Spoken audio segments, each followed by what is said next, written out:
Buongiorno, in diretta con Focus TG. Partiamo dalla tragedia di Cervia, l'insegnante di matematica Elisa Spadavecchia che è stata travolta e uccisa da una ruspa sulla spiaggia. L'autista è stato denunciato a piede libero per omicidio colposo. Per noi Luisa Bertini e Andrea Benetti da Creazzo, dove era residente la vittima. Una tragedia che è avvenuta nelle spiagge di Cervia e che riguarda il territorio di Creazzo, perché una donna, una 66enne, Elisa Spadavecchia, appunto residente qui a Creazzo, sabato mattina è stata travolta e uccisa da una ruspa mentre era sulla battigia durante una breve vacanza che stava facendo con il marito. Al momento all'uomo che era alla guida della ruspa è stato contestato l'omicidio colposo. Si valuteranno, ovviamente la procura di Ravenna valuterà ulteriori responsabilità, anche perché tanti sono i nodi da sciogliere sulla vicenda, sul perché si trovasse lì in piena mattina alle 11, quindi quando la spiaggia era anche popolata. Ulteriori accertamenti saranno anche svolti sul mezzo sequestrato e sarà fatta probabilmente anche l'autopsia per ricostruire la dinamica dei fatti. Intanto c'è sconcerto qui a Creazzo. Io sono in compagnia con il sindaco Carmela Maresca. Come è stata presa questa notizia? Perché era una persona anche molto conosciuta, ricordo la 66enne in pensione, era stata anche un'insegnante del liceo Quadri. Quando ho sentito la notizia sono rimasta pietrificata. Io vengo dal mondo della scuola, quindi mi hanno detto vari colleghi che la vittima è stata sempre una persona amante della didattica, proprio del suo lavoro. È andata in pensione da pochi anni ed era andata a passare un fine settimana di relax a Cervia. Tra l'altro lei qui è in contatto ovviamente con la famiglia, ricordiamo che era anche diventata nonna da poco, quindi sì, qui è una tragedia che è stata molto vissuta. Sì, infatti è diventata nonna da poco. Lei è originaria di Molfetta e quindi è una persona conosciuta. Io la vedevo in piazza con la sua bicicletta, perché lei è amante proprio della bici. Mi hanno detto delle colleghe che andava a scuola anche in bicicletta, e quindi una persona con un sorriso meraviglioso, dolcissima. La incontravo in piazza e, come faccio con tutti i cittadini, la salutavo con grande affetto, simpatia. Oggi è tutta la comunità che si stringe al dolore della famiglia, ovviamente in attesa poi degli esiti di quello che deciderà la procura e del rientro della sala. Sì, infatti, ripeto, io sono molto vicina col cuore, diciamo come amministrazione, però porto il nome di tutta la cittadinanza di Creazzo, che si stringe intorno alla famiglia con grande affetto e con grande stima. Grazie a Luisa Bertini e Andrea Benetti da Creazzo. Vediamo adesso i titoli del Gazzettino. La prima pagina: Brugnaro, la compagna Stefania Moretti intercettata per mesi dalla procura dopo quel colloquio con Renato Boraso. Troppi piani di lottizzazione fermi, avrebbe detto. E poi la tragedia, ce ne occuperemo anche con un collegamento. Marco Rossini stroncato da un malore mentre aspetta il Giro d'Italia, alla ricerca del posto migliore, il tempo di scendere dalla bici e l'ultimo respiro sul ciglio della strada. Chi era? Dal crack Velo all'Advisor. La zona rossa a Padova, uno striscione contro prefetto e questore al Borgomagno. La società reale vi schifa, indaga la Digos. Ci collegheremo più tardi con Chiara Gaiani da Padova. Vediamo adesso invece la morte di un ciclista che è stato investito ed è morto, il servizio di Francesco Rattai. La bicicletta era la sua passione. Venerdì era andato a vedere la tappa del Giro d'Italia e domenica, in sella alla sua bici, stava pedalando a Montegrotto Terme quando all'improvviso ha sbandato ed è stato travolto da un'auto. Non c'è stato nulla da fare per Franco Ferrarese, 67 anni, di Monselice, morto dopo essere stato investito da un'automobile mentre si stava allenando insieme ad alcuni compagni lungo Viale della Croce Rossa. Secondo quanto ricostruito dai carabinieri, il 67enne pensionato era l'ultimo di una fila di 4 ciclisti che stavano percorrendo la zona dei Colli Euganei vicino Villa Draghi a Montegrotto Terme, quando, per cause da accertare, avrebbe sbandato verso il centro della strada proprio mentre l'auto stava sorpassando il gruppo. L'impatto è stato violento e fatale. Il 67enne è stato colpito ed è caduto sull'asfalto. I medici del SUEM 118 lo hanno soccorso e trasportato in ospedale, dove però è deceduto un paio d'ore dopo a causa delle lesioni subite. Oggi in regia Mattia Pizzaia e Andrea Basso. Andiamo avanti con la cronaca. Una tragedia a Unigo di Pederobba in via Cavallea, a pochi passi dal tracciato del Giro d'Italia, non distante dal territorio comunale di Cornuda. Poco prima dell'arrivo della carovana, un 52enne di Montebelluna, Marco Rossini, è morto a causa di un infarto, a quanto sembra, che non gli ha lasciato scampo. L'uomo è stato trovato a terra a pochi passi dalla sua bici da alcuni passanti. Medico e infermieri del SUEM 118 hanno tentato di salvargli la vita, ma ogni tentativo di rianimazione si è rivelato inutile. Intervenuti sul posto anche i carabinieri di Montebelluna e i volontari della protezione civile, che hanno recuperato la salma trasportandola in obitorio dell'ospedale di Montebelluna. Rossini, consulente aziendale, lascia una moglie e 3 figli. Si getta nel torrente Cormor per salvare nel torrente Cormo per salvare il suo cane e non riemerge. Trovato il corpo di Gianfranco Baldin, la tragedia è avvenuta a Carlino. Poco prima delle 18 di ieri, domenica 25 maggio, a quasi 24 ore dall'avvio delle ricerche, i vigili del fuoco hanno individuato il corpo di Gianfranco Baldin, 63 anni, originario di Novara e residente a Tavagnacco. L'uomo caduto sabato nel torrente Cormora a San Gervasio di Carlino. La vittima si trovava lungo l'argine del corso d'acqua in compagnia del suo cane quando quest'ultimo è finito dentro il torrente. Trovatosi in difficoltà per la corrente e i mulinelli, l'uomo si è gettato in soccorso dell'amico a 4 zampe, venendo a sua volta risucchiato e inghiottito in pochi secondi senza riemergere in superficie. L'allarme è subito scattato da parte dei testimoni oculari presenti. Grazie all'abbassamento del livello e della portata delle acque del torrente, i vigili del fuoco a bordo di Drago, l'elicottero del reparto volo di Venezia, hanno avvistato il corpo esamine a una trentina di metri dal rullo del torrente dove l'uomo era stato avvistato per l'ultima volta, dove si erano concentrate le ricerche. Una volta individuato, sono scattate le operazioni di recupero del corpo da parte dei sommozzatori del nucleo di soccorso subacqueo acquatico del comando di Trieste, che hanno operato con l'ausilio dei soccorritori fluviali alluvionali. Servizio di Omar Costantini della nostra redazione di Udine. La morte di un ragazzo vicentino malato di tumore con i genitori che vengono indagati per omicidio volontario. Rischiano il rinvio a giudizio alla Corte d'Assise perché gli avrebbero rifiutato le cure necessarie. Non avrebbero sottoposto al figlio adolescente malato di tumore e morto lo scorso anno le cure necessarie per salvarlo. Per questo una coppia di genitori cinquantenni residenti in provincia di Vicenza sono stati indagati per omicidio volontario. La procura ha aperto un fascicolo di indagine per fare luce sulla vicenda. Il ragazzo tredicenne che frequentava la terza media era morto all'ospedale San Bortolo all'inizio del 2024. Il suo caso, noto ai servizi sociali del comune di residenza, era stato valutato dalla Procura della Repubblica per i minorenni a Venezia e poi trasmesso a quella berica. I magistrati hanno già interrogato i genitori confrontando le loro dichiarazioni con i certificati medici e la cartella clinica messa a disposizione dei sanitari. Il pubblico ministero aveva nominato un consulente che ha visitato il ragazzo poco prima del decesso. L'accusa rivolta ai genitori è che avrebbero ritardato l'inizio della chemioterapia prescritta dai medici, un intervento che secondo la difesa però avrebbe protratto solo di qualche mese la vita del ragazzo. Servizio di Daniele Garbin della nostra redazione di Vicenza. Adesso andiamo a Treviso perché da oggi scatta la zona rossa per 40 giorni nel quadrante di Via Roma. In diretta Francesca Bozza. A te Francesca.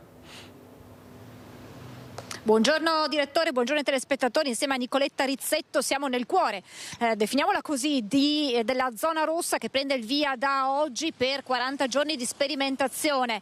Via Roma, ma insomma in generale il quadrante della stazione ferroviaria e quartieri limitrofi, area che di 1 chilometro quadrato circa, che è stata al centro, che ha fatto da scenario a diversi episodi di violenza che hanno visto spesso protagonisti giovani o giovanissimi, con l'appello da parte di residenti e commercianti di maggiori controlli, di maggiore sicurezza per far rivivere questa che è una delle porte d'accesso proprio al centro storico della città, proprio per la vicinanza con la stazione. Da qui, dopo una serie di controlli interforze mirati, la prefettura, il prefetto ha deciso di applicare questi 40 giorni di zona rossa che di fatto prevedono maggiori controlli, ma prevedono anche la possibilità di applicare provvedimenti di allontanamento per quei soggetti che hanno alle spalle reati contro il patrimonio o in materia di stupefacenti e che si rendono protagonisti di episodi molesti, di disturbo, che vanno a minare la sicurezza degli altri cittadini, e nei loro confronti, attenzione Nicoletta, stiamo attraversando la strada, nei loro confronti possono essere applicati questi provvedimenti di allontanamento. I commercianti che avevano proprio invocato provvedimenti simili si dicono soddisfatti, dicono così potremo lavorare con più sicurezza, e insomma qualcuno non esclude che possa esserci l'applicazione dopo questo periodo, questa quarantina di giorni di sperimentazione, anche in altre aree della città. Hanno menzionato, faccio un nome, quella di Piazza Pio X, possa essere applicato lo stesso provvedimento anche in altre aree della città che avevano visto proprio episodi di violenza più o meno gravi. Detto questo, c'è soddisfazione, c'è l'auspicio insomma che possano essere raggiunti quei traguardi che si spera quando vengono decisi questi provvedimenti. Certo è che, ci dice un ristoratore, questa etichetta tra virgolette di zona rossa non allontana i clienti, anzi dice ultimamente stiamo lavorando anche di più, forse proprio perché si sentono qui più protetti, più sicuri dai maggiori controlli, e ringrazia insomma le forze dell'ordine e il comune di Treviso per essere intervenuti in modo così deciso in quest'area, con la speranza che possa tornare a quella sicurezza a cui tutti auspicano. Ora si sta inquadrando una camionetta dell'esercito dell'operazione Strade Sicure del governo, che presidia quest'area quasi quotidianamente, e sappiamo che soprattutto nel fine settimana che la situazione si fa più calda, quando qui convergono gruppi di ragazzini che spesso arrivano anche da fuori Treviso e che appunto si sono resi protagonisti di risse e di episodi di violenza. E da qui la decisione della prefettura, zona rossa al via da oggi, qui 1 chilometro quadrato di area interessata, 40 giorni di sperimentazione, e poi si deciderà una volta ultimati come procedere. Da Treviso con Nicoletta Rizzetto è tutto, la linea può tornare a te direttore. Grazie Francesca Bozza, Nicoletta Rizzetto. Vediamo, tra l'altro in via Roma c'è stata l'ennesima aggressione ai danni di un titolare del kebab, di un kebab che ha subito chiamato le forze di polizia. All'arrivo delle 2 volanti, i 2 protagonisti di questa aggressione, 2 marocchini, sono stati arrestati. Il 100% avevano qualcosa, meno male sono arrivati, che forze dell'ordine sono arrivati subito. Sarebbe potuto succedere il peggio, racconta il titolare del locale Istanbul City Kebab. Ad importunarlo sempre loro, i 2 trentenni di origine marocchina arrestati dalla polizia dopo la tempestiva segnalazione di Halil. Su di loro pendeva un daspo urbano che vietava l'accesso e lo stazionamento nel quadrante di via Roma. Già nelle scorse settimane avevano più volte importunato e in un'occasione anche aggredito fisicamente il proprietario del kebab, rimasto ferito al volto. Sul ventina di clienti avevo, sono fermati all'avanti dell'entrata, parlavano d'arabo, io non capivo che cosa mi dicevano, parlavano troppo alto, mi sguardavano, guardavano i miei occhi, parlavano, però non capivo che cosa mi dicevano. Mi provocavano, se uscivo fuori succedeva qualcosa, mi ammazzavano, facevano qualcosa. Io meno male che non sono uscito, l'ho chiamato subito. Si sono avvicinati al locale inveendo verbalmente e con fare minaccioso nei confronti di Halil. Uno di loro è scappato, andate via, è ritornato, hanno arrestato, è scappata di nuovo, dopo hanno di nuovo arrestato. E ora mi sento sicuro perché sono arrivato subito quando l'ho chiamato. Grazie a forza dell'ordine che sono arrivati subito, se no facevano un sacco di casino. Un problema che va risolto a monte per il vice sindaco Manera, che esprime la vicinanza al titolare da parte di tutta l'amministrazione. Se questi avevano tutti questi tipi di reati, se questi erano già da spati, si suol dire così, perché giravano liberamente? Allora là bisognerebbe farsi un'altra domanda e allora la magistratura a questo punto di vista deve essere un po' più ferrea e credo, non vorrei, però tu me lo puoi dire, che avendo questi tipi di reati magari un decreto espulsione ci starebbe anche bene. Io però continuo a dirlo, visto che questi avevano già tutta una serie di tipi di reati, con un bel calcio nel sedere possiamo portarli alle frontiere del loro paese e spedirli via. Più che accompagnarli con tanti saluti, qualche calcio nel sedere glielo darei anche, perché queste persone, ripeto, non sono risorse per la società. I 2 stranieri arrestati sono ora ai domiciliari in attesa del giudizio per direttissima. Nei loro confronti anche l'ordinanza cautelare del divieto di avvicinamento con l'applicazione del braccialetto elettronico, così che possano essere arrestati in flagranza ogni qualvolta dovessero avvicinarsi alle persone offese. Tutto questo accaduto alla vigilia del via alla zona rossa. Sulla sua istituzione, Alil lo aveva già detto pochi giorni fa e oggi lo ribadisce con forza. Speriamo che sarà sempre la zona rossa. Per me è meglio zona rossa. Il lavoro tranquillo. Sì, il lavoro molto bene, il lavoro tranquillo. Speriamo che sarà sempre zona rossa. Servizio di Eddie Kaliman, c'è preoccupazione nei quartieri periferici di Treviso perché si ritiene che concentrare una maggiore sorveglianza nella zona di Via Roma possa far trascurare appunto le aree più periferiche. Vediamo.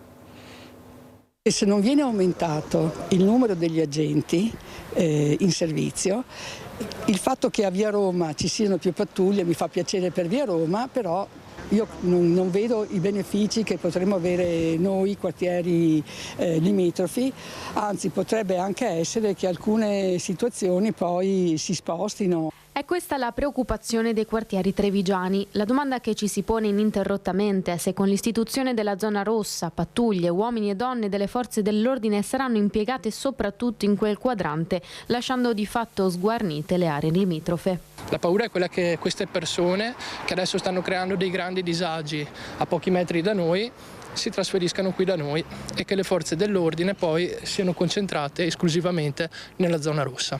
Una zona rossa che serve, che va incentivata dunque, e lo sostengono anche i coordinatori del controllo del vicinato di Via Mozzato e Sant'Antonino, ma questo deve anche andare di pari passo con una vicinanza più stretta ai residenti dei quartieri periferici. Purtroppo le forze sono quelle che sono. La paura è quella che vengano concentrate esclusivamente nella nuova zona rossa e quindi a farne le spese poi possano essere di nuovo i quartieri, in particolar modo il nostro. Giusto dunque raccogliere le forze nei punti sensibili della città, ma i quartieri si auspicano che non vengano creati cittadini di serie A e serie B, ovvero che possano esserci porzioni di città più o meno controllate che andrebbero ad aumentare così i divari e le presenze moleste nei luoghi non zona rossa. I quartieri sono comunque parte integrante della nostra città. Il nostro è a 2 passi dalla nostra città e vorremmo sentirci anche noi tutelati, che magari se venissero investite anche la metà delle energie che adesso stanno investendo per questa nuova zona rossa, per far sentire la gente un attimino più sicura. Cittadini che chiedono che nelle zone più buie vengano installate le telecamere tanto richieste all'amministrazione e che aspettano da 1 anno e mezzo, a Sant'Antonino come in Via del Mozzato e dintorni. Però se gli agenti sono pochi, chiaramente sì, non basta scrivere vietato perché le cose non succedono. Forse un regolamento di conti all'origine della violenta aggressione avvenuta all'esterno di una scuola superiore di Castelfranco Veneto, ferita gravemente una quindicenne che adesso non vuole rientrare in classe, denunciata una presunta baby bull appena 14enne, ferma la condanna del sindaco. Nell'area insomma si respirava che qualcosa potesse succedere, naturalmente non ci abbiamo dato importanza, ma la ragazza, l'aggressione in questione è una ragazza che si scalda molto velocemente e quindi era probabile insomma di questa rissa fuori scuola. Assume i contorni del regolamento di conti l'aggressione ai danni di una quindicenne avvenuta all'esterno dell'istituto Nightingale di Castelfranco in Via Verdi davanti agli occhi di decine di studenti all'uscita di scuola. Autrice della violenza una ragazza di 14 anni che avrebbe tirato per i capelli e poi colpito la compagna di classe con calci e pugni. Chi era presente riferisce di attimi concitatissimi con la vittima letteralmente sovrastata dalla forza e dall'impeto della babybulla. La quindicenne, questo secondo il racconto di alcuni studenti, sarebbe finita nel mirino della coetanea di pochi mesi più piccola per delle frasi ritenute lesive del suo onore e di quello della sua famiglia. Al momento ipotesi su cui stanno lavorando gli stessi carabinieri coordinati dalla Procura dei minori. La madre della vittima ha infatti sporto denuncia per lesioni. Il referto del pronto soccorso parla di ben 30 giorni di prognosi. Seria la contusione al polso. Acquisito un video postato nell'immediatezza sui social, va appurata anche la presenza di giovani che forse non erano lì per caso. C'erano ragazzi per lo più stranieri lì intorno a lei a mo' di cerchio per vedere quello che stava accadendo, incitandola al menarsi insomma e guardando la scena senza intervenire. Ma ragazzi del Nightingale o accorsi anche da altri? Ragazzi di altri istituti, non solo del Nightingale, anzi soprattutto di altri istituti. Quindi probabilmente c'era davvero un appuntamento. Esattamente. Era qualcosa che già si sapeva, già loro sapevano, e infatti sono venuti qua davanti proprio per vedere la scena e la rissa. Le aveva dato appuntamento al palazzetto, riferiscono alcune ragazze, facendo intendere anche loro che la storia si trascinava almeno da qualche giorno. Resta il fatto che la vittima non se la sentirebbe di rientrare in classe perché è ancora scossa e ricoperta di graffi. So che la ragazza è stata male, adesso è a casa e basta, solo questo. Mi dispiace molto. Perché la scuola è un ambiente in cui i ragazzi crescono, non solo fisicamente, ma anche moralmente, civilmente. Ce ne sono alcuni che hanno difficoltà in questo. Secondo me questo è un caso isolato. Io in tanti anni che lavoro in questa scuola non avevo mai sentito una cosa del genere, mai vista una cosa del genere, quindi secondo me è un caso isolato che va considerato come tale, basta. Lo stesso sindaco Stefano Marcon in mattinata ha voluto incontrare la preside. È un atto da condannare con fermezza, non bisogna e non si possono tollerare baruffe, chiamiamole così, fra ragazzi minorenni. Dell'episodio alcuni docenti hanno parlato anche in classe, gli stessi studenti dell'ultimo anno maggiorenni sono i primi a esserne stupiti. Io sono in questa scuola dall'anno scorso e sinceramente non avevo mai sentito altri tipi di aggressione. In questa scuola non è per nulla comune e non è neanche... Certo, si rimane stupiti davanti a certe cose. Non è per niente comune, allora la volta che capita il responsabile o la responsabile di questi gravi atti di bullismo vanno espulsi. Questo dovrebbe essere, diciamo, il provvedimento. Adesso andiamo a Padova dove si parla ancora della zona rossa, è sempre polemica, addirittura è comparso uno striscione contro il prefetto. Andiamo da Chiara Gaiani, a te Chiara.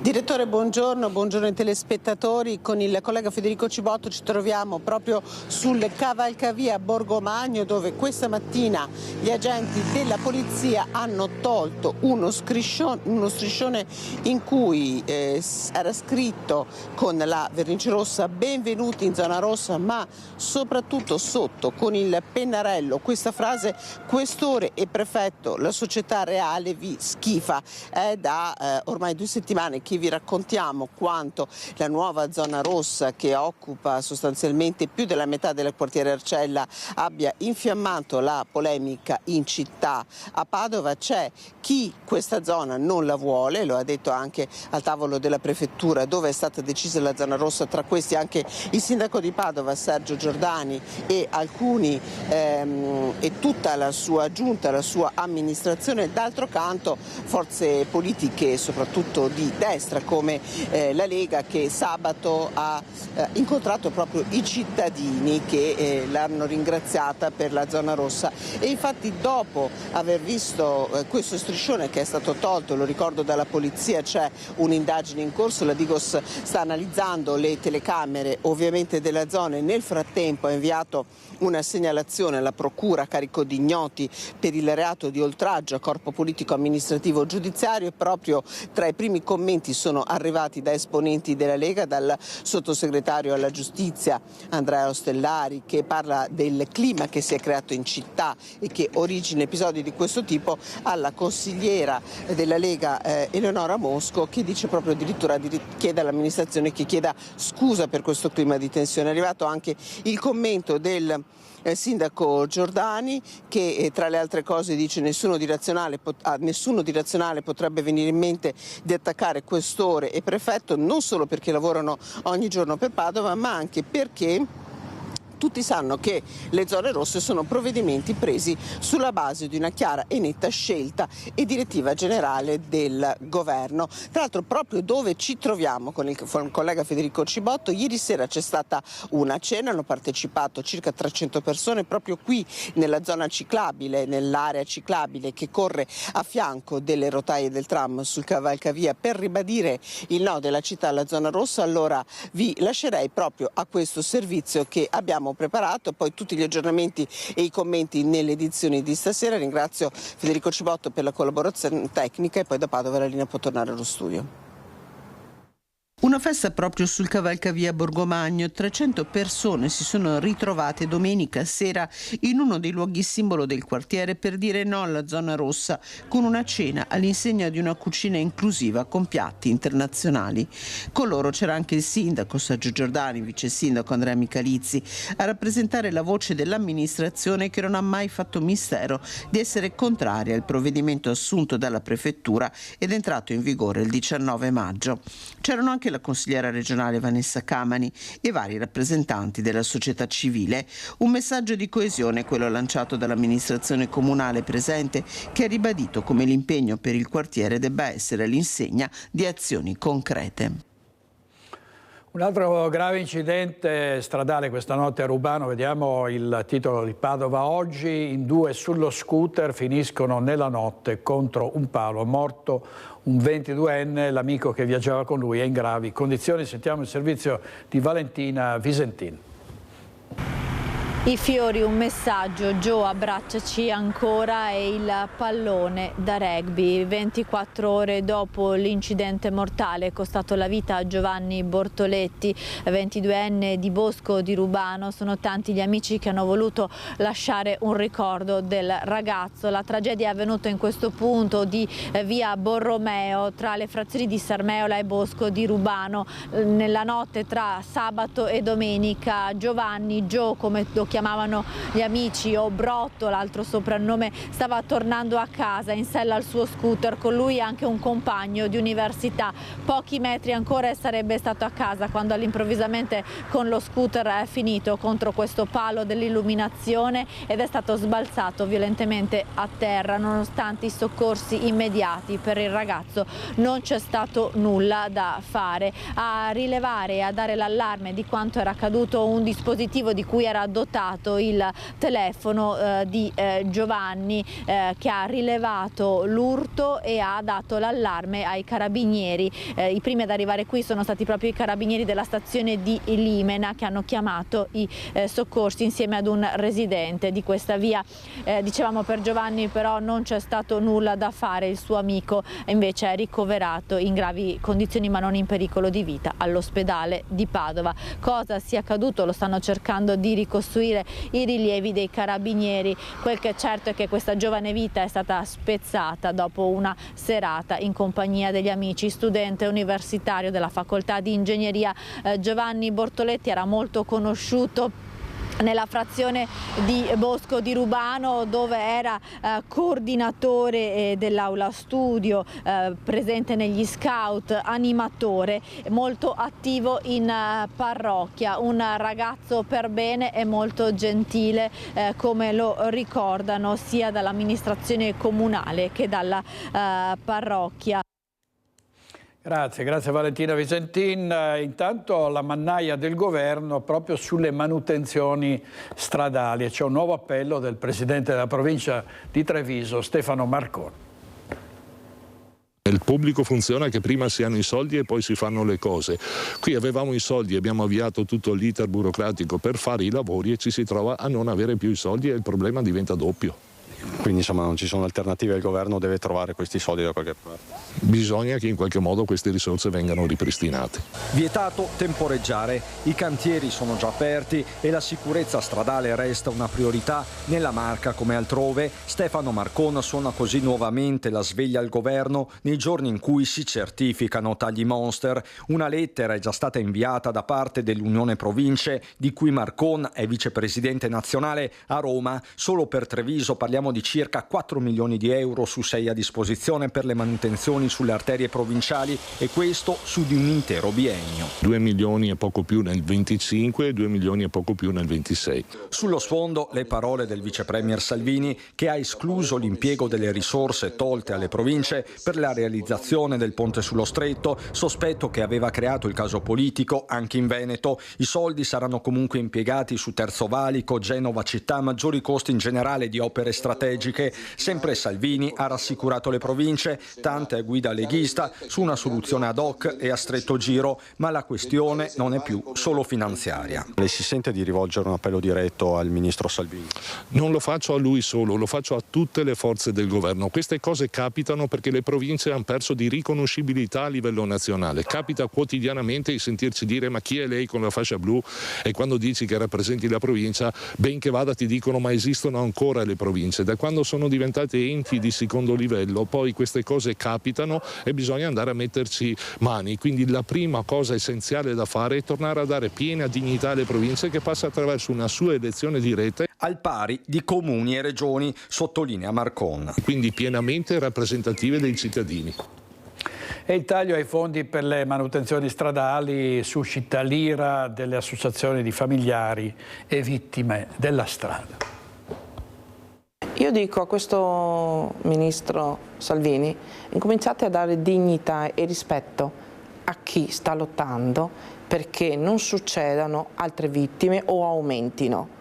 Quindi portate un po' di rispetto. Tagliare i fondi per che cosa? Si rivolge direttamente al titolare delle infrastrutture, Romina Ceccato, da anni presidente di un'associazione che si batte per una maggiore sicurezza stradale. Alba, il suo nome, nata in memoria del figlio Riccardo, morto accanto ad altri 3 amici nel luglio del 2019 sulla Jesolana per colpa di un pirata della strada. Romina parla a Salvini nei giorni in cui le province certificano un taglio del 70% alle manutenzioni stradali da parte del governo, un'autentica mannaia giustificata con la necessità di coprire finanziariamente alcune opere strategiche per il paese. Ovviamente gli enti provincia sono passati all'attacco. Solo per Treviso il prelievo è di oltre 4 milioni di euro su 6 in 2 anni. Rassicurazioni di un ripristino sono arrivate, ma al momento sembrano non bastare. E poi vogliamo che noi associazioni non ci sentiamo presi in giro dal ministro, visto che ci invita alla 9ª commissione per esporre i nostri problemi o i pensieri da tenere in considerazione. Ma noi non siamo burattini. Noi siamo vittime. Intanto l'associazione con un suo progetto entrerà anche nel carcere minorile di Treviso. La stessa Ceccato è stata contattata dal cappellano. Presto incontrerà i giovani detenuti. A prescindere da che tipo di sbaglio o reato possono aver fatto, perché educarli nel sapere che tornare fuori è importante, anche stare attenti agli altri. Vado dentro per mettermi seduta attorno e per far capire, per parlare con loro, per fargli capire che cosa è fuori, che il bello c'è fuori, ma basta seguire alcune regole. Andiamo sull'altopiano di Asiago perché c'è sgomento ancora e cordoglio e dolore per la morte di Paolo Rigoni. Sentiamo Mirko Cavallin.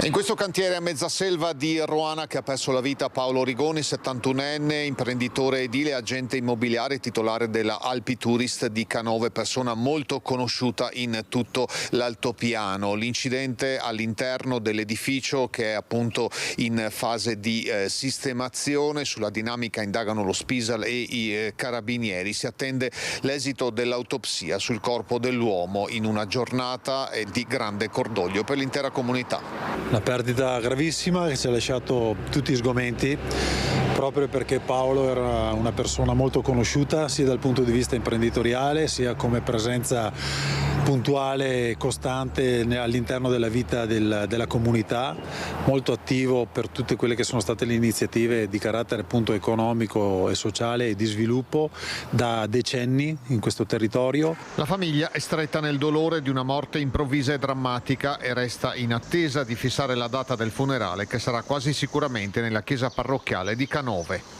Particolarmente colpita è anche la comunità civile. Siamo particolarmente toccati anche come amministrazione perché Paolo è il papà della Marzia Rigoni è la nostra assessore al turismo, siamo veramente sgomenti di quello che è successo e ci stringiamo caldamente e con tutto l'affetto possibile a lei, alla moglie di Paolo, Paola, e a tutti i familiari. La presenza e la generosità di Rigoni per tutta l'area dei 7 comuni si manifestava nella sua attività di maestro di sci e di sostenitore di tante iniziative per l'altopiano. È stato uno dei promotori, per dirle, di quello che è stata l'azione sull'azionariato popolare che ha portato all'acquisizione delle melette e allo sviluppo delle melette, quindi una persona che vedeva anche oltre, molto appassionato di montagna e dello sci in modo particolare, essendo appunto maestro e di una famiglia di maestri e di sciatori. Il cantiere in cui Rigoni ha subito l'incidente per lui fatale non risulta né sotto sequestro né inaccessibile.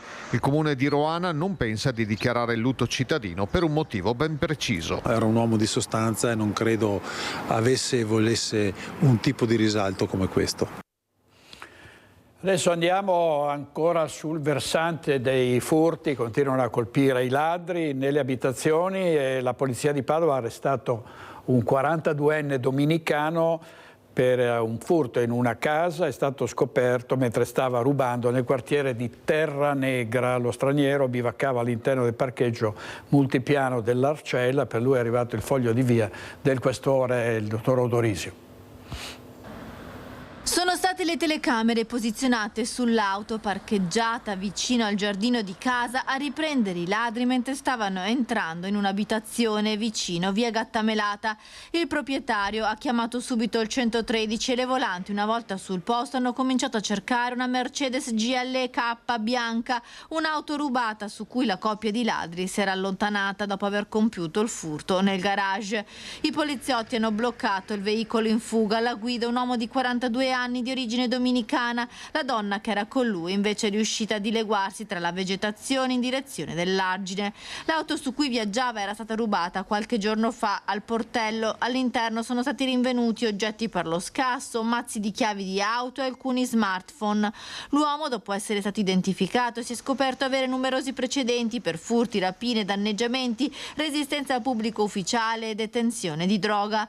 Di origine dominicana, residente nel veneziano, da tempo era solito bivaccare all'interno del parcheggio multipiano di via Annibale da Bassano. Il questore di Padova, Marco Dorisio, ha disposto per lo straniero il foglio di via obbligatorio dal comune di Padova per la durata di 4 anni e l'attivazione dell'ufficio immigrazione per verificare la sua posizione sul territorio nazionale.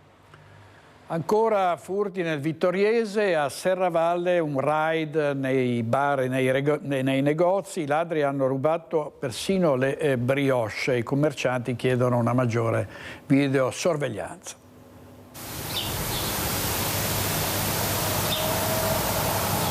Ciambelle, muffin, waffle. Ad accogliere i clienti all'entrata del caffè San Marco queste mattine un pannello di legno scritto dalle titolari del bar che venerdì mattina hanno trovato l'amara, è il caso di dire, sorpresa.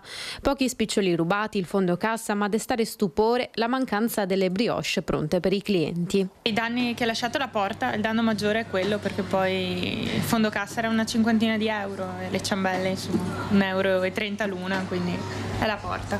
Un furto messo a segno nel centro storico di Serravalle a Vittorio Veneto dopo gli ultimi compiuti poco distante nel quadrilatero a 2 passi dal municipio, all'Enoteca Peccato Divino e al Bar Jolly. I banditi sembrano sempre gli stessi degli altri colpi, individuati dai carabinieri negli scorsi giorni ma fuggiti oltre la stazione dei treni. Non solo il caffè San Marco, i ladri si sarebbero spostati in via Martiri della Libertà per proseguire il raid. Colpito anche il primo negozio sotto il porticato dove i proprietari si sono ritrovati la maniglia smontata, colpo andato male anche al Ventennale dove con un piede di porco hanno tentato invano di forzare la porta d'ingresso. Da lì sono andati verso il caffè Commercio. Incastrato nella serratura della porta c'era ancora un piede di porco con dei guanti buttati a terra. Le telecamere dopo hanno visto che questo improvvisato non è riuscito ad aprire ed è scappato, insomma. Quanti danni? Danni quantificati ora non lo sappiamo, però stiamo cercando di capire anche con l'assicurazione come poter fare. Non la prima volta per il caffè Commercio, il secondo colpo in pochi mesi, e se i titolari chiedono più videosorveglianza, di cui il centro di Serravalle è pressoché sprovvisto, c'è chi invece crede che non sia la soluzione migliore per arginare il problema. Io penso che la videosorveglianza serva per capire chi passa, però alla fine se li prendono poi legalmente non possono fargli niente. Serve fin là. E a Bassano e Grappa continua la nostra inchiesta sulla desertificazione del centro. Andiamo a vedere come vanno le cose in via Marinali. Se le piazze e il ponte sono la spina dorsale del centro storico di Bassano del Grappa, che come la colonna vertebrale portano il midollo del commercio cittadino, le vie laterali che salgono verso Viale dei Martiri e scendono verso sud sono le costole di un sistema che fino a qualche tempo fa marciava a velocità e fatturati in grado di far impallidire le grandi città. Peccato che ora la faccenda sia un tantino cambiata e lo abbiamo già documentato con le immagini a tratti sconfortanti di Via del Museo e di Via Roma. Qui la litania è quella ben nota dei cartelli e delle scritte che avvisano chiuso, affittasi, vendesi. Il nostro reportage si sposta quindi in via Marinali, salita all'onore delle cronache degli ultimi giorni perché sede del tribunale che dovrebbe diventare il palazzo di giustizia della Pedemontana. La situazione non è affatto diversa dalle strade parallele che partono dalle piazze, con una sfilza di vetrine spente e vuote che salutano il passante. Le contiamo assieme.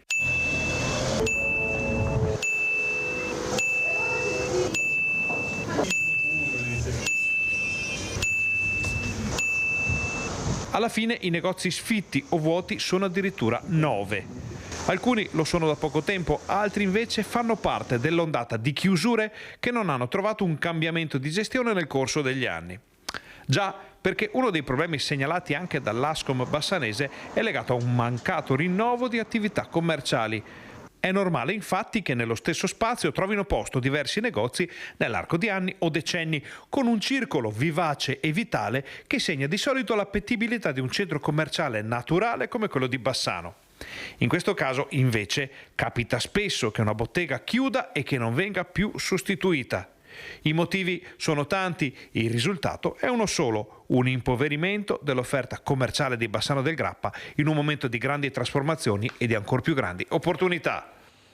C'è vice Ferdinando Garavello che calza a pennello anche per altri centri storici dove gli affitti sono alle stelle, poi c'è la concorrenza dell'e-commerce e anche quella dei grandi centri commerciali. E sul Tribunale della Pedemontana continua il ping pong e restiamo a Bassano del Grappa, il ping pong dei favorevoli e dei contrari, sì e no all'apertura della nuova cittadella giudiziaria che è lì ormai da un decennio. Dopo il sì del ministro Nordio si allarga il fronte del no e c'è il sottosegretario alla giustizia Ostellari che respinge le accuse e i no al mittente. Il solco è tracciato e i tempi potrebbero essere anche piuttosto rapidi. Dopo il sì incassato dalla delegazione veneta scesa a Roma per confrontarsi con il ministro della giustizia Carlo Nordio sul tema del Tribunale della Pedemontana, pare proprio che la rotta sia decisa. Bisognerà sì passare per il Parlamento, ma se le istanze del territorio saranno rispettate, la faccenda dovrebbe essere sbrigata senza intoppi. Nel frattempo anche i referenti veneti dell'Associazione Nazionale dei Magistrati criticano il progetto di riapertura del Palazzo di Giustizia bassanese, ma il sottosegretario rimanda al mittente le polemiche. Dire di no a un tribunale nuovo è come dire di no a un ospedale, insomma io credo che i servizi per i cittadini devono essere sempre salutati con favore. Ecco, c'è ancora però qualcuno che dice di no, alcuni avvocati, anche qualche magistrato.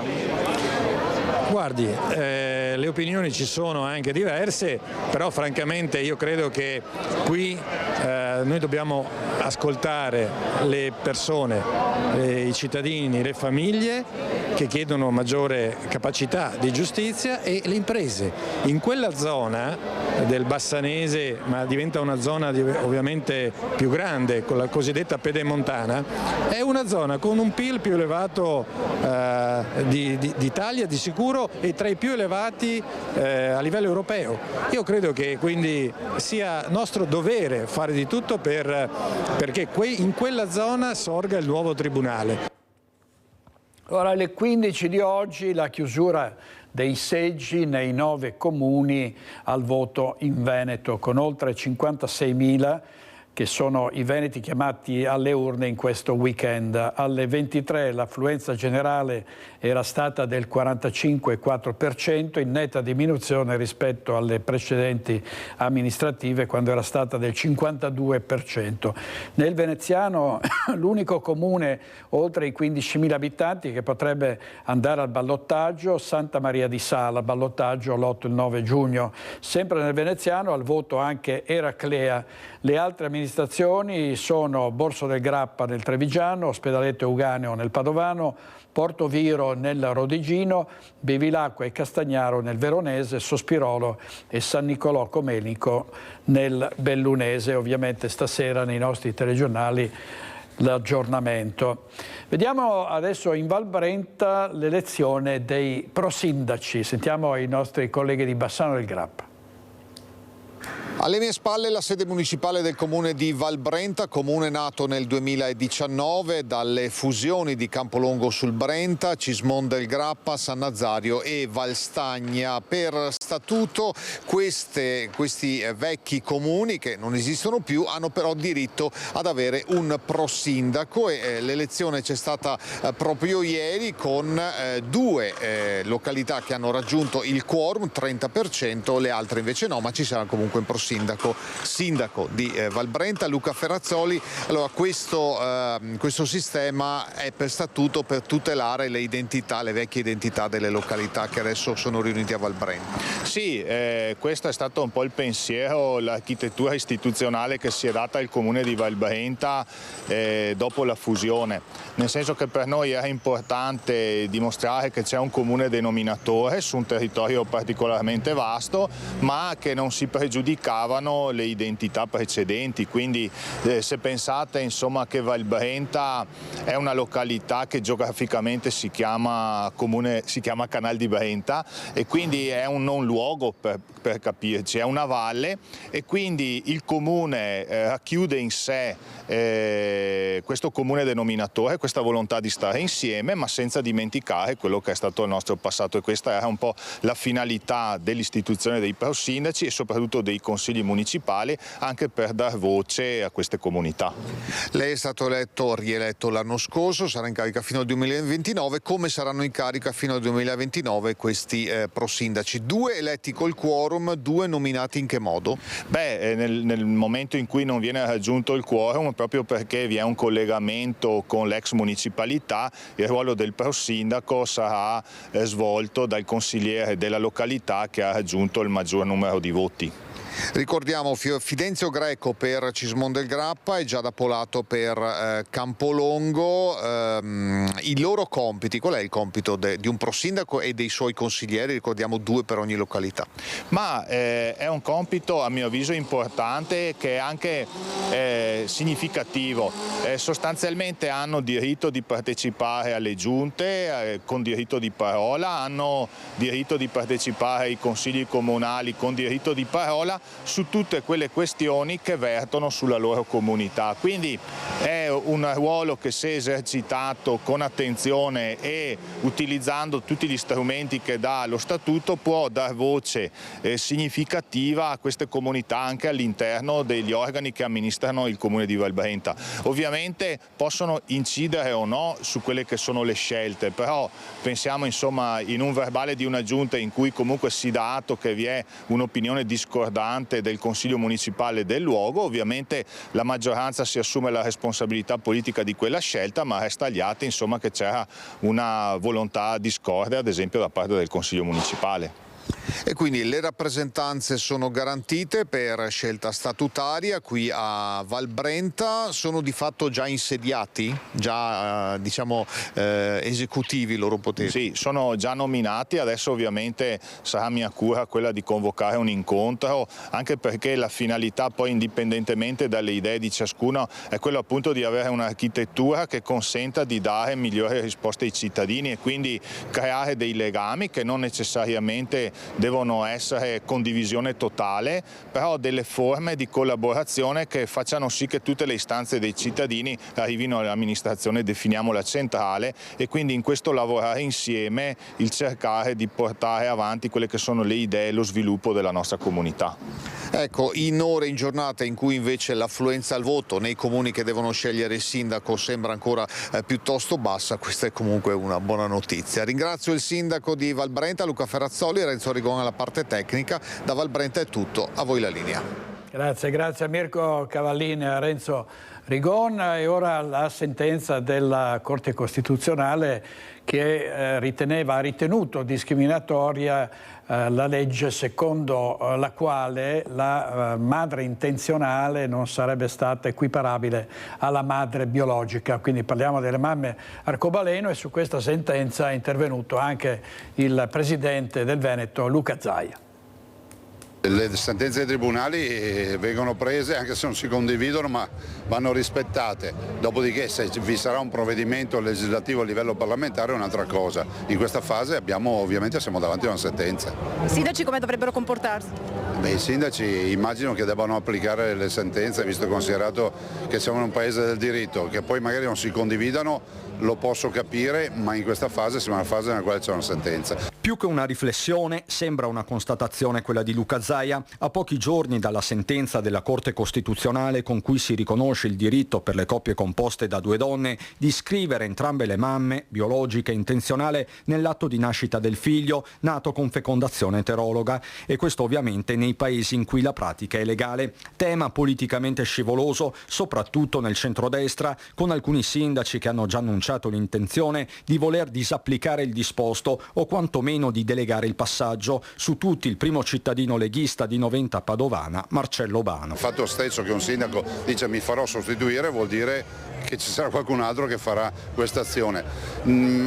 Potrebbe aprirsi anche un tema di obiezione di coscienza a questo punto, ma non glielo so dire, leggo anch'io queste dichiarazioni. Mentre il sindaco di Treviso e presidente ANCI Mario Conte chiede un chiarimento urgente al Parlamento con un atto normativo, l'ortodossia salviniana è rappresentata da Alberto Stefani. Noi riconosciamo la famiglia come composta da una mamma e un papà, il soggetto da tutelare è il bambino, noi riconosciamo che un bambino ha bisogno di un padre e di una madre. Questa è la nostra posizione e rimarrà la nostra posizione. Clima politico che in questi giorni è segnato anche dal dibattito sui referendum. A Treviso, a margine dell'avvio di tappa, confronto acceso tra un gruppo di militanti PD e Zaia, contestato per aver invitato all'astensionismo.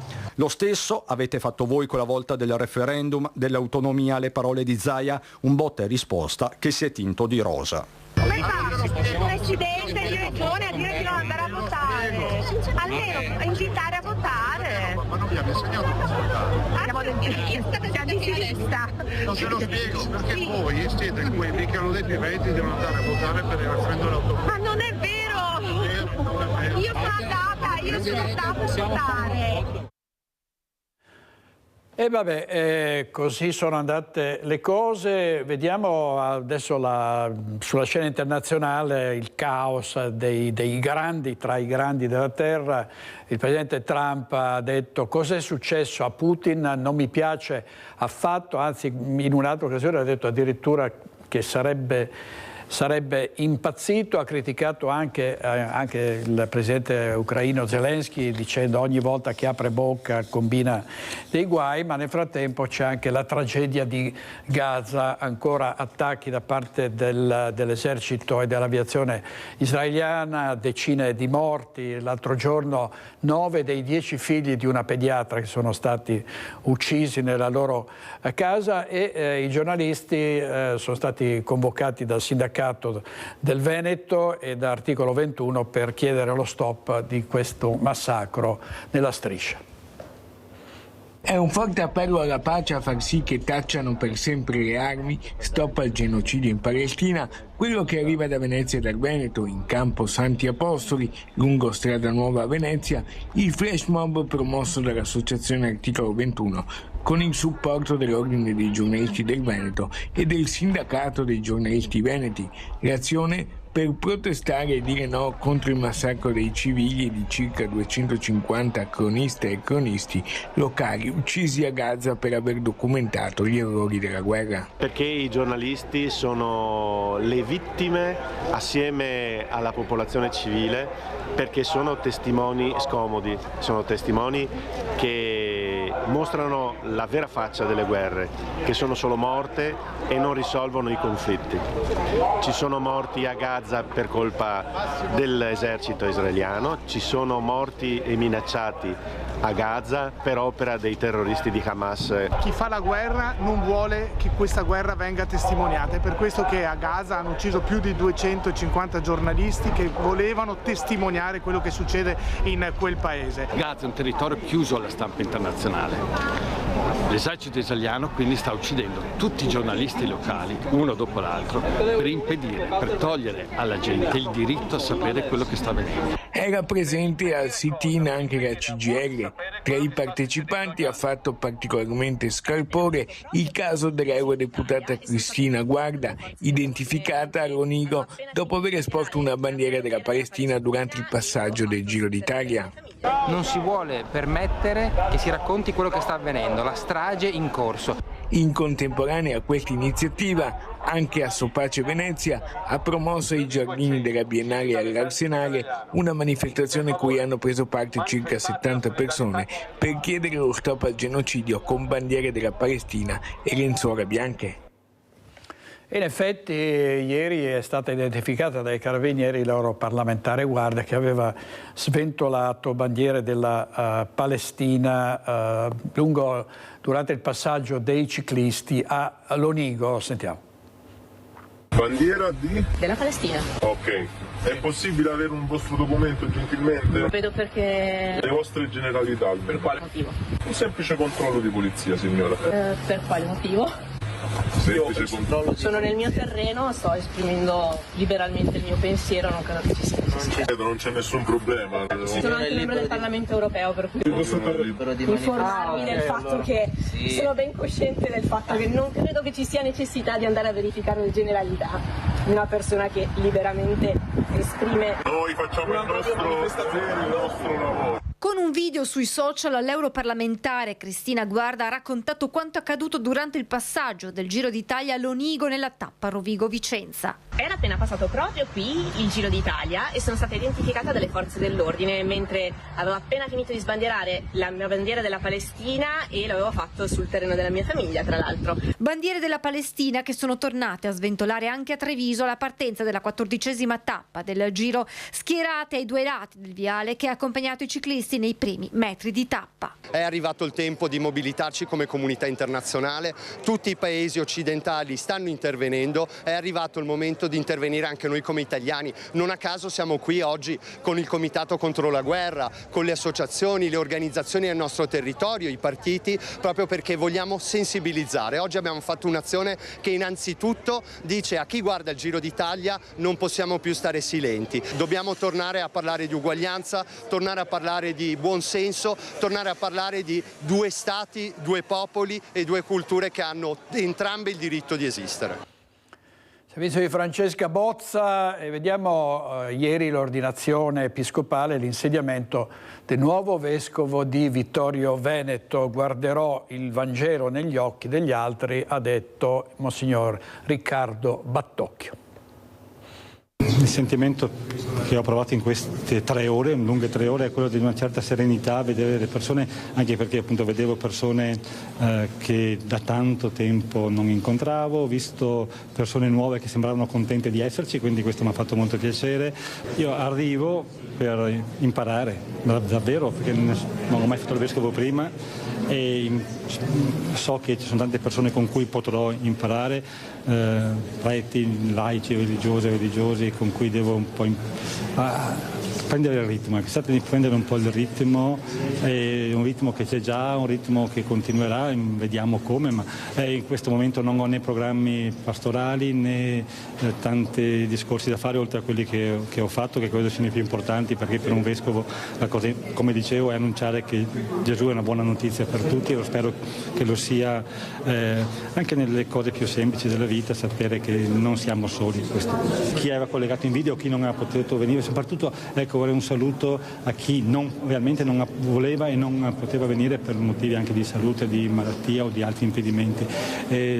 Come Chiesa di Vittorio Veneto sentiamo che questa è una presenza importante e io so che c'è attenzione da parte della comunità ecclesiale anche per situazioni di fatiche, di accoglienza di giovani donne che hanno figli, di persone anziane, quindi persone che si trovano in situazioni di marginalità. So che c'è questo, io dovrò imparare un po' alla volta anche qual è lo stile, ma la vicinanza c'è, la vicinanza, il desiderio della vicinanza, poi come si tradurrà nel concreto, aspettate un po'.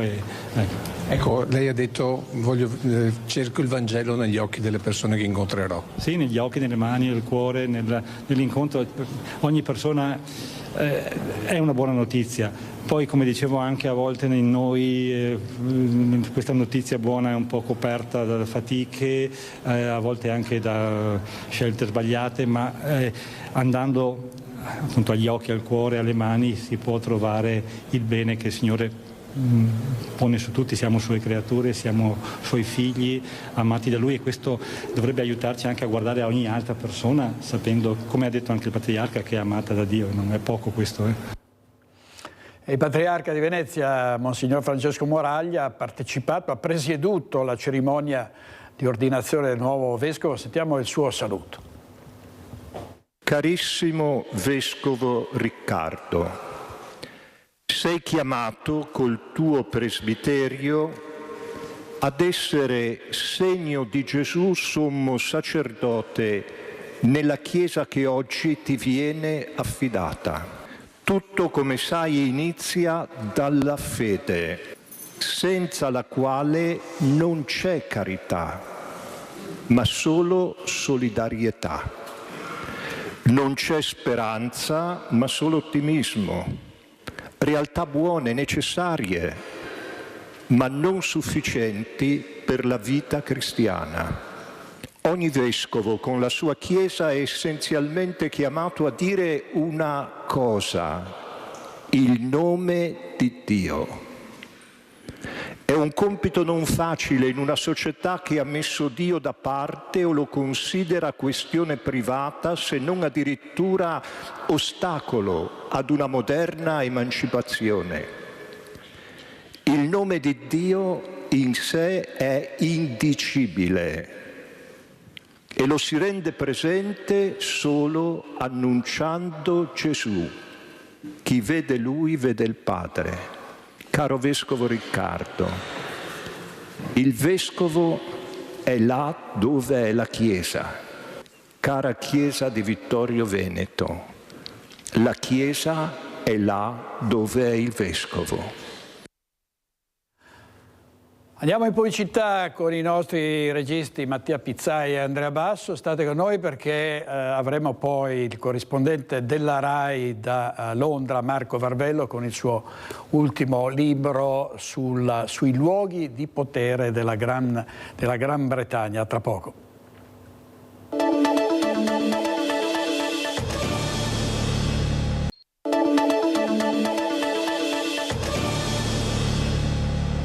Nuovo in diretta con Focus TG, Londra, i luoghi del potere, il ritorno del Regno Unito tra i protagonisti delle sfide globali. È l'ultimo libro del mio collega e grande amico Marco Varvello, corrispondente della RAI da Londra. Buongiorno Marco. Eccomi, buongiorno Luigi, ben ritrovato, grazie dell'invito. Grazie molte a te. Pubblicato da Solferino, mi pare che questo sia il tuo quarto lavoro sull'Inghilterra della Brexit e del dopo Brexit, ed è un libro che passa attraverso appunto i luoghi di potere come Downing Street, come Buckingham Palace, come Westminster, proprio per raccontare questa nuova Inghilterra che credo, Marco, in qualche modo si sia pentita di avere voluto la Brexit, o no? Ma diciamo che per me, anche personalmente, come corrispondente ormai di lungo corso da Londra, è un po' la chiusura del cerchio, nel senso che, hai detto bene, ho scritto 4 libri di questo periodo travagliatissimo che poi è l'ultimo decennio della vita britannica, in cui sono avvenuti appunto degli eventi davvero storici. Da una parte la Brexit sicuramente lo è, perché l'uscita del Regno Unito dalla Unione Europea è un evento, non era mai successo che un paese volesse andarsene dal progetto europeo. Dall'altra parte c'è stato anche, ricordiamolo, la morte della regina Elisabetta, quindi evento sicuramente epocale, visto che c'è stato un cambio di sovrano, di monarca e di capo dello Stato dopo ben 7 decenni. Il titolo del libro indica un po' il viaggio con cui cerco di guidare il lettore attraverso i luoghi iconici. Sono i luoghi, i palazzi, le piazze, i quartieri che il turista anche vede quando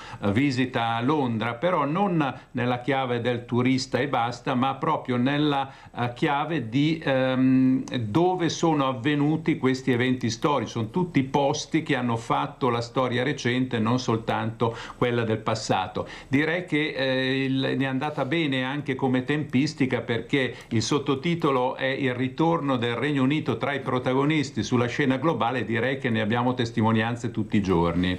Assolutamente, un libro aggiornatissimo proprio alle ultime vicende, Marco, e soprattutto ha colpito molto in Europa il riavvicinamento che è stato favorito forse anche dall'avvento della presidenza Trump dopo la Brexit, una Gran Bretagna che con il primo ministro Starmer ha raggiunto un accordo con l'Europa per arrivare a quali obiettivi? Guarda, ci sono vari registri su cui possiamo esaminare e vedere e confermare questo ritorno del Regno Unito tra i protagonisti. Sembrava un po' negli anni scorsi con la vicenda dell'uscita dall'Unione Europea e anche con vicende assolutamente inusuali da queste parti, come crisi politiche ripetute, come primi ministri che duravano molto poco. Ricordiamo Liz Truss, un record negativo, meno di 2 mesi a Downing Street. Quindi sembrava che questo paese avesse un po' perso la bussola. Invece si vede che, essendo uno dei paesi più importanti non soltanto d'Europa ma del mondo, adesso è tornato con un nuovo governo che è in carica da meno di un anno. Il premier è questo premier laburista, maggioranza laburista, quindi un cambio politico rilevante, e è tornato tra i protagonisti, dicevo, su vari registri, perché da una parte possiamo vedere lo schieramento ragionamento sull'Ucraina e quindi questa, tra virgolette, coalizione dei volenterosi con la Francia e il Regno Unito che guidano un po' la volata di paesi che vogliono impegnarsi in futuro, non certo adesso durante la guerra, ma in futuro, dopo una tregua, dopo un percorso di pace per l'Ucraina, si vuole impegnare anche a fornire a Kiev le garanzie di sicurezza per evitare che un domani la Russia rifaccia quello che ha fatto prima con la Crimea e poi con tutta l'Ucraina. Quindi Ucraina da una parte di sicuro, poi amministrazione americana Trump, perché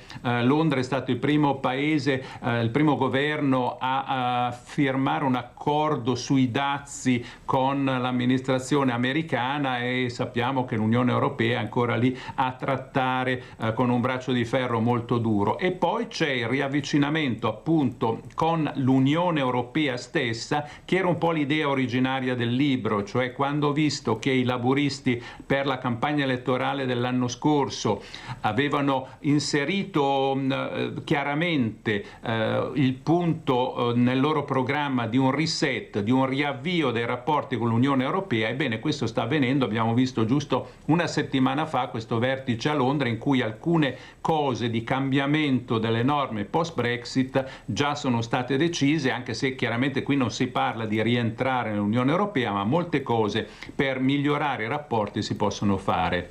Ecco Marco, c'è a proposito dei cosiddetti volenterosi, c'è a tuo giudizio un asse Londra-Parigi Berlino che in qualche modo esclude o mette un po' da parte il governo italiano? Giorgia Meloni è stata accusata di non avere partecipato ad alcuni di questi vertici. Le minoranze stanno dicendo altro che ponte con gli Stati Uniti. La Meloni non è riuscita appunto ad evitare che fossero decisi questi dazi del 50% nei confronti dell'Italia, nonostante i suoi buoni rapporti con la Casa Bianca.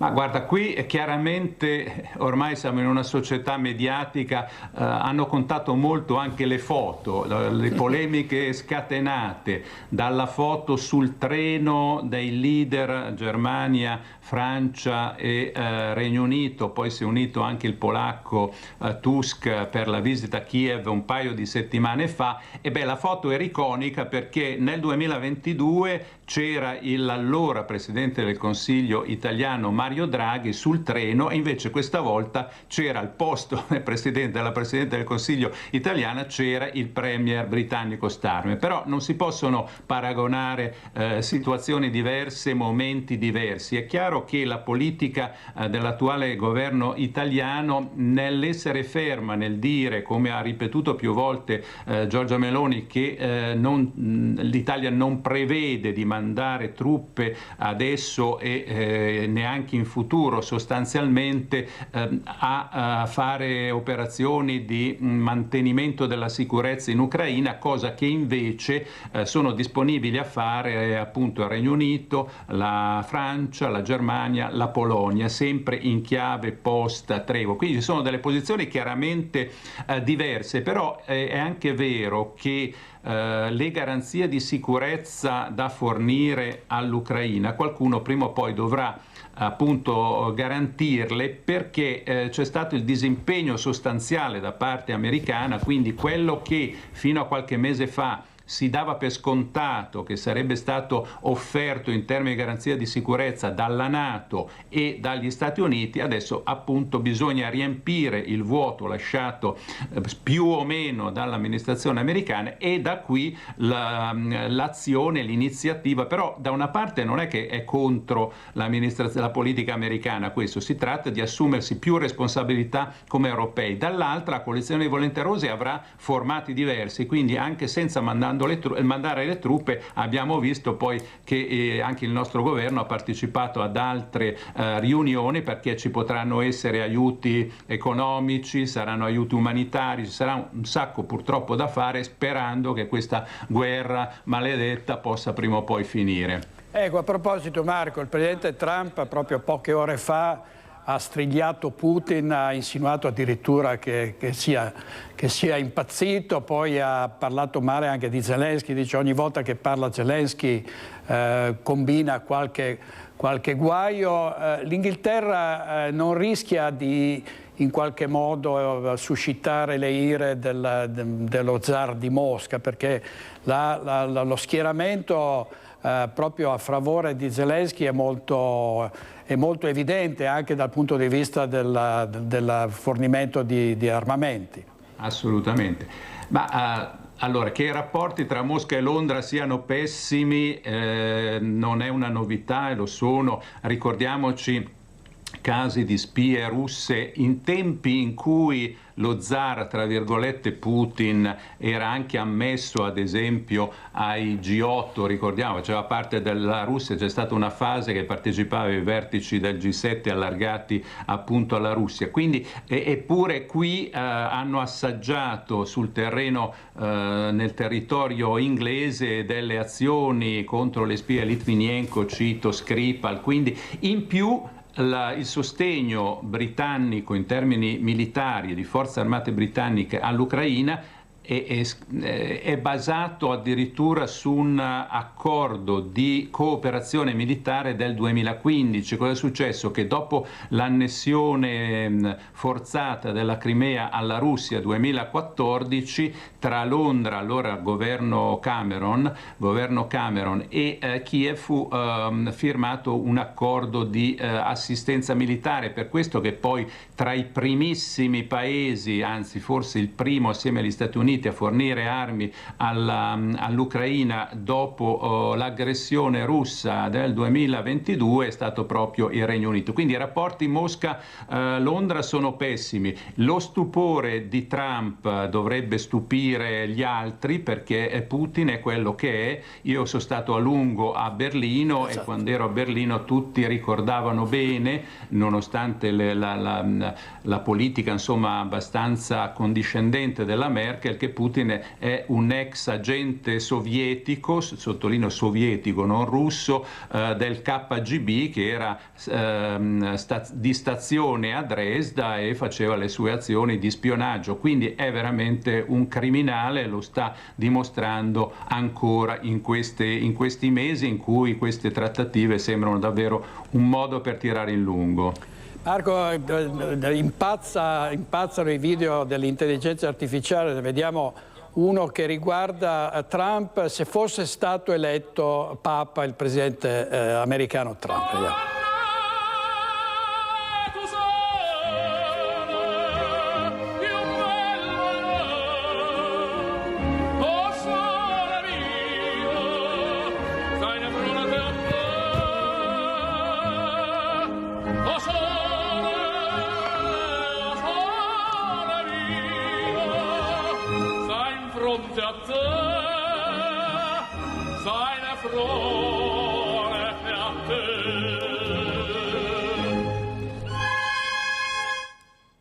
Allora, Marco Varvello, tu che parli amabilmente, abbiamo visto in varie occasioni con Re Carlo, con Camilla Parker Bowles, perché proprio ormai siete in confidenza. Regina Camilla, ormai è regina a tutti gli effetti.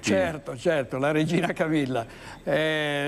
Secondo te cosa pensano del presidente degli Stati Uniti, di questo personaggio veramente che definire sopra le righe è poco, no? Rispetto poi anche c'è una risposta nei fatti e nelle cose, perché mentre parliamo Re Carlo e la regina Camilla si apprestano ad andare all'aeroporto per raggiungere in serata il Canada e domani partecipare all'apertura del nuovo Parlamento. Sapete che ci sono state le elezioni, c'è il nuovo primo ministro Mark Carney, che tra l'altro da queste parti è molto conosciuto perché è stato alcuni anni il governatore della Banca d'Inghilterra. Ebbene, si sa già che domani Re Carlo III nel suo discorso di apertura del Parlamento canadese, di cui Re Carlo è il capo dello Stato, perché ci sono ancora una decina di paesi del Commonwealth che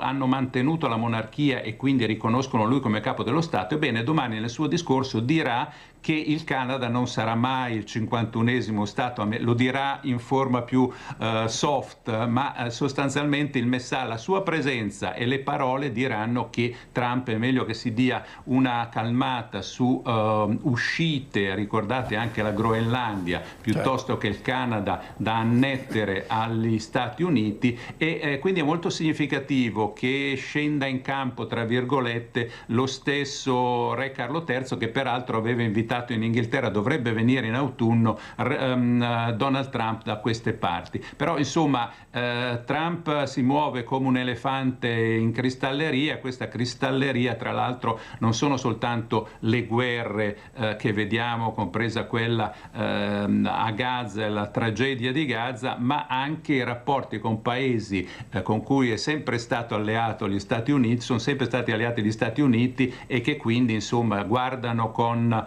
stupore, se non shock, le uscite del nuovo presidente americano. La Royal Family gode ancora, diciamo, dell'affetto, dell'entusiasmo di tutto il paese, o può essere un po' scemato dopo la morte di Elisabetta? Qual è la situazione? Allora, sicuramente dalla quasi sacralità che legava la figura di Elisabetta II, la sua longevità sul trono, una figura storica unica, perché non c'è stato nessun altro governante o regnante nel XX secolo a durare così tanto nel suo ruolo e in quanto tale a essere un punto di riferimento per tanti decenni di questo paese. Quindi l'eredità era molto pesante, ma direi che i primi anni di questo regno di Re Carlo III confermano che lui si è preparato diligentemente al suo ruolo, anzi la malattia, quella tumore dal quale si sta ancora curando e che è stato rilevato l'anno scorso, lo ha reso molto più umano e molto più vicino alla gente. Dico questo perché la scelta di trasparenza sulle cure, sul fatto che era affetto da questo tumore, eccetera, eccetera, è un po', da una parte sono il segno dei tempi, dall'altro però è stato molto apprezzato. Quindi la famiglia reale conferma, a parte qualche discolo ormai su altri fronti, e parlo ovviamente del principe Harry, il secondogenito, però dal punto di vista istituzionale non ha nessuna rilevanza. Ecco, gli altri svolgono decentemente il loro ruolo e il loro lavoro. Certo, è chiaro che la monarchia è un'istituzione anacronistica e arcaica. Tra l'altro nel libro ovviamente c'è una buona quota di racconto da famiglia reale. I miei incontri insomma, li ho conosciuti per quanto si possa conoscere, cioè incontrati, meglio che conosciuti un po' tutti, però ecco, mi diverto anche a far vedere un po' gli aspetti anacronistici della monarchia, perché ne cito solo uno: se non ci fosse la monarchia non ci sarebbero più, come in maniera bizzarra ci sono ancora una novantina di lord ereditari, cioè che sono alla Camera dei Lord soltanto per motivi di sangue, cioè sono figli dei precedenti e votano per le leggi di questo paese. Ecco, ci sono ancora un po' delle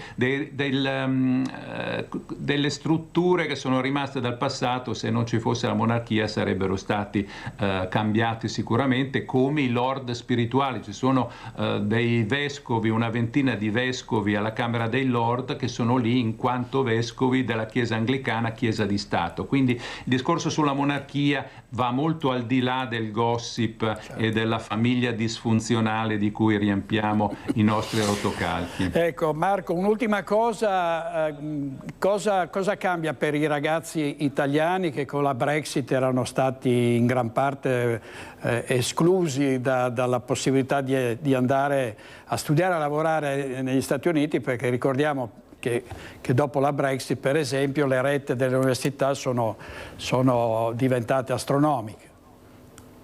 Questa è la cosa più importante, perché con l'uscita dall'Unione Europea si è persa la libertà di circolazione, che è uno dei grandi diritti conquistati tra i 27 paesi dell'Unione Europea, quindi è stato molto più difficile in questi 5 anni, da quando sono entrati in vigore nuove norme, sia avere i visti di lavoro sia i visti di studio si possono avere, ma con rette universitarie raddoppiate o triplicate. Per adesso non è ancora cambiato nulla, ma nella vertice di cui parlavamo prima della scorsa settimana, il governo britannico della prima volta ha accettato in via di principio che si possano dare dei visti temporanei senza condizioni, cioè sostanzialmente libertà di movimento per studio e lavoro ai giovani europei sotto i 30 anni. Speriamo che nelle prossime settimane, trattino al massimo qualche mese, venga definito la durata, 1 anno o 2 anni, di questa libera permanenza nel Regno Unito e viceversa, in modo, non è che si vuole che i giovani italiani vengano qua scappando dall'Italia, ma sono opportunità in più anche solo per un'esperienza di lavoro e di studio che sarebbe bene ripristinare. Certamente, grazie molte a Marco Varvello, corrispondente della RAI da Londra, autore di diversi libri dedicati alla Gran Bretagna, l'ultimo dei quali, Marco Varvello, Londra, i luoghi del potere, il ritorno del Regno Unito tra i protagonisti delle sfide globali, pubblicato da Solferino. Grazie Marco, grazie. Grazie, buona giornata, buon lavoro. Grazie, buon lavoro a te, arrivederci, grazie tante. Allora andiamo in pubblicità e poi torniamo subito da voi.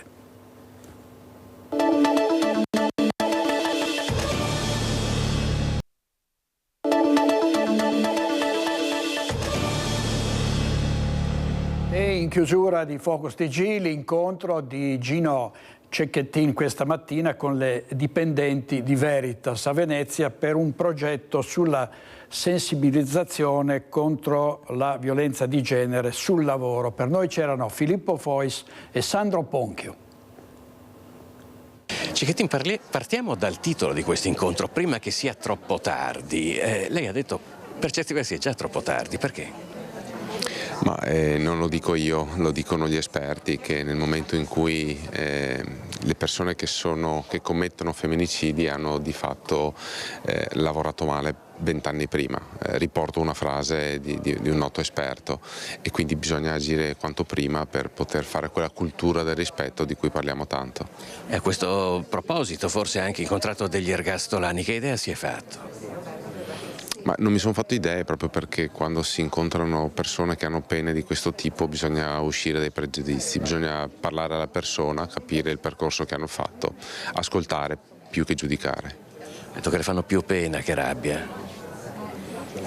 Era riferito ad un'altra condizione, ma sicuramente non mi fanno rabbia, ecco, perché come ho detto prima io ho tolto i pregiudizi e ho iniziato ad ascoltare e cercare di capire che tipo di percorso hanno fatto. Lei oggi ha illustrato anche questo primo periodo di attività della Fondazione che presiede, è molto basato sulla prevenzione, anche sull'educazione, però inevitabilmente le hanno chiesto anche la sua opinione su certi casi di cronaca e per esempio sull'uso del braccialetto elettronico. Sì, perché sono casi di cronaca che sono successi poco tempo fa e mi sono limitato a dire che come tutti i dispositivi servono, ma devono funzionare nel migliore dei modi. Per quello che riguarda poi la difesa, parlo del processo contro Filippo Turetta, si è chiesto una riduzione della pena. Io li preferirei non commentare e lasciar fare agli avvocati e ai giudici. Lascio un'ultima battuta, si sente soddisfatto di come sta andando, cioè di questa avventura nella quale lei si è calato anima e cuore, mi verrebbe da dire, e delle risposte che sta ottenendo anche in incontri come questo?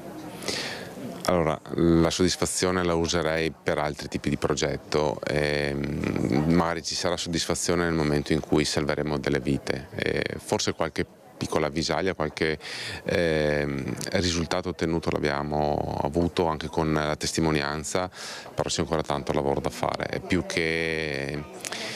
un percorso lungo e quindi necessita di tanto tempo.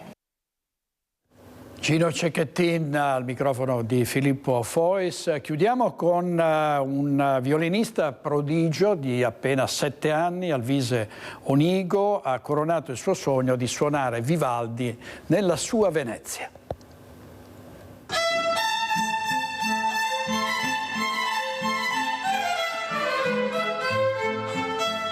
Non è da tutti suonare il primo movimento del concerto di Vivaldi in La minore, ma il piccolo veneziano Alvise Onigo, un violinista prodigio, ci è riuscito a 7 anni appena compiuti.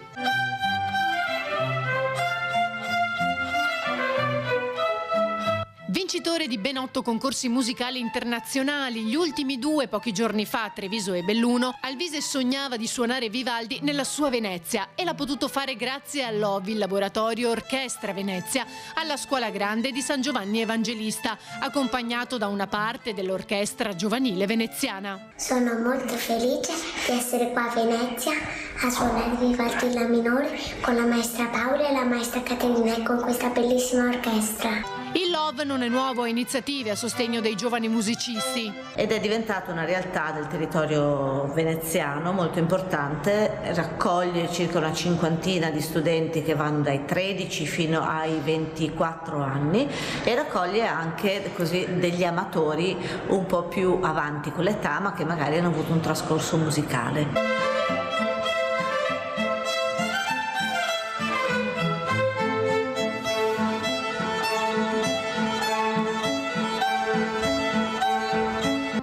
Sta anche lavorando col sostegno dell'amministrazione comunale a un progetto nato da una sua idea per portare a Venezia giovani e giovanissimi violinisti da tutto il mondo.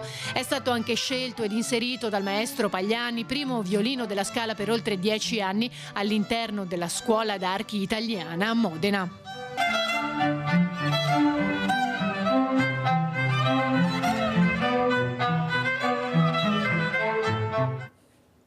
Complimenti al piccolo Alvise. È tutto per oggi. Vi dico chi sono gli ospiti della puntata di Focus di questa sera: Guido Bertolazzi, Laura Besio, Anna Maria Bigonna, Luigi Calesso, Annalisa Nalin, Tommaso Razzolini, Paola Roma e Antonella Tocchetto. È tutto, grazie a Mattia Pizzai e Andrea Basso.